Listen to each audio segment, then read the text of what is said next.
Hey everybody, welcome to Round the Twist, episode 269. Sorry, I'm a little discombobulated right now. I've got two cameras running in the hopes that at least one of them captures something. Down here, hi everybody, this is recording on my iPhone. Up here, hi everybody, that's recording on the Flip, provided it doesn't shut off twice like it did yesterday.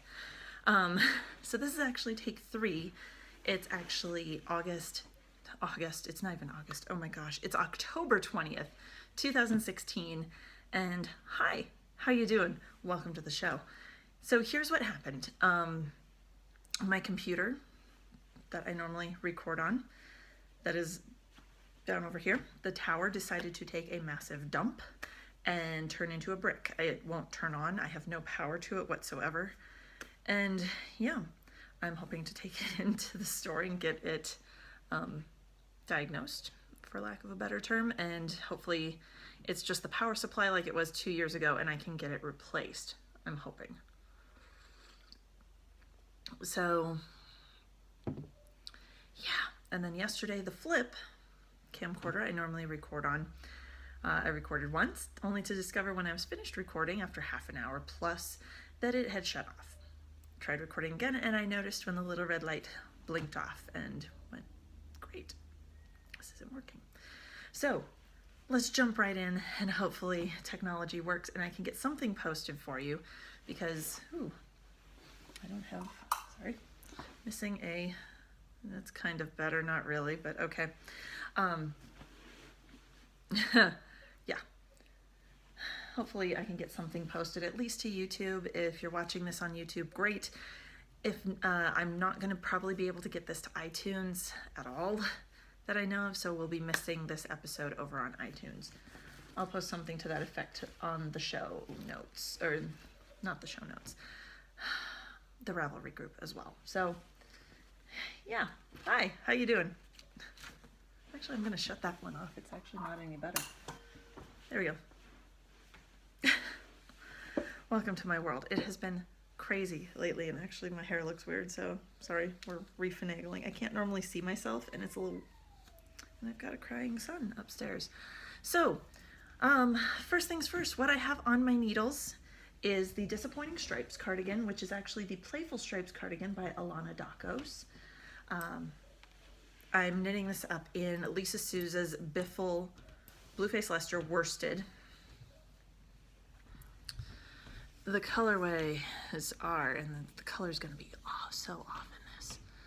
Okay. Gray Blade is the main color, and Joseph's Coat is the little contrast, and that's also going to be the yoke around the top. I have managed to do, I believe, 2 more sets of increases on the sleeves.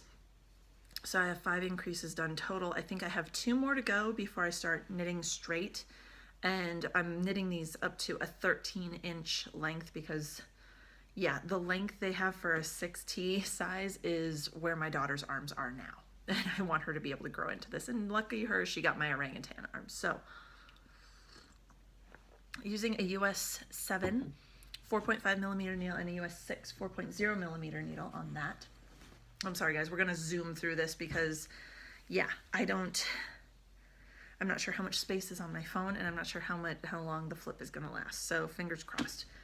Second thing is what I'm calling my pink. These are Tara's socks, or socks I am knitting for Tara, I should say. The pattern is Genevieve's Tube Socks, which is by Cute Knitter and Gigi Darling, Jasmine and Gigi from the Knitmore Girls. The yarn is Lollipop yarn. Sorry, gonna show both cameras, just in case. In the Some Like It Hot colorway, which is her 80/20 superwash merino and nylon blend. And there's the ball of yarn. It's this wonderful, searing, you can see from space, hot pink. And it's knitting up in stripes. I love it. This is the first Lollipop yarn that I've been able to get. I'm hoping to get over to my sister knits over in Fort Collins because they put up on their Facebook and their Instagram that they had just gotten another shipment in, and I'm loving it. It's a softer hand, but still sturdy. And I only got 1 more stripe done, like this last little speckled lighter stripe. That's the stripe that I did this week. It still fits Tara, and the reason I got so little done is because, well, knitting it up on a US 1, 2.25 millimeter needle. The reason I got so little done is because Gabe saw me trying that one on Tara and goes, no, I need my sock. Well, I hadn't started socks for him, so poop. I had been going to knit him socks in this. It's Turtle Pearl Yarns, her soft shell stripes in the Superman colorway. It's a 70-20-10 superwash merino cashmere and nylon base, red, blue, and yellow. And I brought him down here and showed it to him. I said, what color socks do you want? Mommy was going to knit you socks out of this. And he goes, no, I want green. I didn't know my son's favorite color was green. He's 2. How can he know that? He's never mentioned a preference for green before. So, news to me. We went in the craft room. And he picked out this. This is some yarn from Friday Studios. It's her Monday base. Sorry, this 2-camera thing's a little weird. Friday Studios is her Monday base, which is, I didn't even look, a 75-25 superwash merino nylon blend, or superwash, just superwash wool. It's not even merino. And it is her science fiction colorway. So I had bought this actually shortly after we moved out here. I had seen an update she had put on Instagram and messaged her because the only base she had of this was her sparkle base. I can't remember which one that is. The one that has sparkly bits in it. And I'm like, I really want that colorway for my husband. It would be perfect. And she goes, I can make it on a plain base. And she did. And fabulous. Like 3 days later, she's like, hey, does this look okay? I'll invoice you. And I went, yes. So this is now Gabe's socks. And I managed to get about 4 1/4 inches done on his socks using the same pattern, the Genovese tube sock pattern, also on a US 1, 2.25 millimeter needle. Those are my new sock rockets that I got at my sister knits the last time my parents were out to visit. And Gabe picked the project bag, so it's riding around in a Jane hat bag from Stitched by Jessalou. I'm not even mentioning the hashtag for Megan KAL shawl that I'm doing because I did one measly row and it's not even worth pulling it out of the bag. I've got the bag. It's not even worth pulling it out to show you. So, not gonna. Pokey things. Let me grab more coffee. My throat's been hurting. I think the kids are giving me their cold, which is great. Pokey things. I have been working a bit on the Once Upon a Time sampler from Frosted Pumpkin Stitchery. And I am into December. I will say it's kind of nice to have a camera facing me so I can see whether stuff's in focus, in frame, lit well. So I finished the snow over here, which will be the right side of the roof. The snow on top of the trees to the right of where the house will be. The gingerbread house will be here in the middle. And then I did the green bits of a couple trees over on the left. So not a whole lot. That was like 1 day of stitching, nap time stitching. I've been doing a ton of other stuff in between, but there you have it. And then, poop.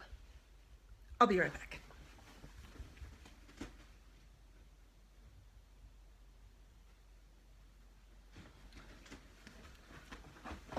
Hi. So I forgot. I have a finished object for Pokey Things. Yes, that's right. I finished something. I finished A Very Merry Christmas Town, which was last year's holiday mystery stitch along from Frosted Pumpkin Stitchery. This is the whole thing finished. It's actually pretty big. I was kind of surprised. There's a lot of stitching in this. However, once again, you guys were no help on stuff I had missed. So I finished down over here, the holly berry and the little gold present down here in the corner. And as I was doing that and smoothing things out, it looked wonderful. I noticed, that little the pom-pom on the end of the elf's hat wasn't there. You guys, come on, you're supposed to help me out with this stuff. So I'm glad I spotted it. I'm gonna wait a little bit before I take it in and keep looking at it, double checking, making sure that I haven't missed anything else. Oh, for the flip camera, that little pom-pom there. So that's finished. Pretty much a year worth of stitching for me off and on. It was initially released as 4 clues, I think releasing 1 clue every 2 weeks, starting in September or October. think it was started in September, so you'd have time to get it framed before Christmas. So the initial clue was the toy shop with Santa. Clue 2 was the candy shop with Mrs. Claus. Clue 3 was the lovely little Christmas tree farm with the elf. And then clue 4 was this whole banner with all the fiddly little bits down at the bottom. So I've got the whole thing done. The pattern is still available over at Frosted Pumpkin Stitchery if you're still interested in stitching this. Highly recommend it. I also recommend their kits are fabulous. Everything I needed. I didn't run out of any floss. I'm pretty conservative with my floss usage. In fact, I had a ton left over, just tons. Their kits come with the fabric, the floss. You can either choose Aida fabric, which is what I got, or linen, which I might try for my next one. It also comes with a pack of needles, which was nice to have. So I didn't have to go stop and get. So pretty much as soon as it rolls in the door, you can start, as long as you have a hoop, if you're a hooper. Is that a thing? A hooper in the stitching community? I don't know. If you use an embroidery hoop or a hoop of some kind, a Q-snap frame, anything, the tapestry thing, tapestry frame, whatever. Some people do freehand and just hold the fabric and stitch that way. That's cool. Aside from a hoop frame of some kind to stitch on, their kits have everything. So it's ready to go as soon as it rolls in. So, wow, 12 minutes? So much faster than I was before. And of course the flip hasn't shut off this time. Hey! But I'm gonna call it good. Not push my luck. And I guess I'll see everybody next week, hopefully with a little more, hopefully with a functional computer and a functional normal setup. I'm not liking this whole recording on the phone thing. I'm not. But there you have it. So until next time, happy knitting.